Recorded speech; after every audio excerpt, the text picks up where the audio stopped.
All right, well, welcome back, everyone. We're here back with Bruce Glover, VP of the Northwest Region, shooting episode 3 today of our mini series of videos that we're putting out. And we've had a lot of interaction, and the question proposed to us today is, how did we go from always getting mobile expenses to now not getting them if we're within 20 miles of our residence? It's a sad story, John, but I'll do my best to explain it. 2012, following the recommendations of another PEB 234, it resulted in the settlement of our agreement. But PEB 234 did not recommend any changes to BMWE member away from home expenses. President Simpson and the BMWE as a whole said, no way. We're not settling without expense increases for our traveling members. It was a high-level discussion because you're holding up the whole nation at that moment, and the Secretary of Transportation got involved, and he asked the parties to get together, property by property, railroad by railroad, and try to agree to an adjustment to your expenses sufficient to allow the maintenance of way to let the agreement go to ratification. So a committee, including the president and the general chairman, met with BNSF, and we were making progress toward increasing our expenses. Anytime you're making a deal, there'll be some trade-offs. Maintenance Way was willing to make some trade-offs, but we were making headway in our most important issue there, and that was increased expenses. We had a deal pretty well underway.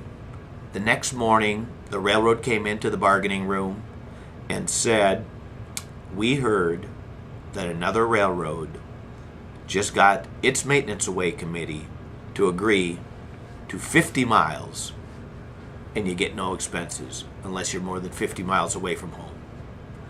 I can tell you, because I was there, we said, if that's the case, if 50 is what you think you got to have, we might as well call the Secretary of Transportation, because we're not going to agree to 50 miles. In the spirit of compromise, we needed to make a deal. Pressure was on. We reduced some of our demands, and they reduced their demands. We got it down to the 20 miles that it is today. We had an issue. No more was the ink dry on that paper when that deal got made. By the way, that agreement ultimately went out to the membership and was ratified. But that deal no more than got inked on the paper, and the railroad came up, BNSF came up with this novel answer and said, well, that 20 miles that you guys agreed to, we didn't mean it was road miles. We meant it was air miles, like an airplane would fly a straight line, string line, 20 miles. So you might have to drive over the mountains through the woods to grandmother's house. We go more than 20 miles. They said, yeah, but if you could have flown, it would have been less than 20. That's the way it goes sometimes. The words didn't say that on the paper, but that was their interpretation. Good news is we ultimately also got that corrected. They were supposed to create a program that everyone would have access so that you would know you could put in where you started and where you stopped and see if that's more than 20. If it's more than 20, you're supposed to get paid. That program never got developed by them. That's their fault. But if you ever do not receive your expenses and you believe you've traveled more than 20 miles, certainly, by all means, contact your union representative, because I believe we will get that paid to you.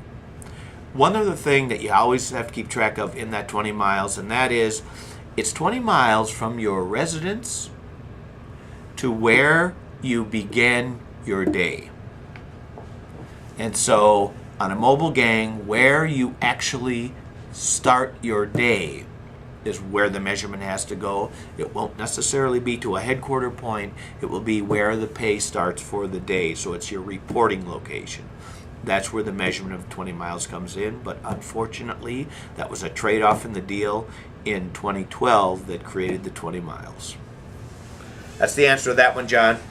Well, thank you again, and anybody who have the question, make sure to submit it to us, and we'll try to get it on here. Thanks again.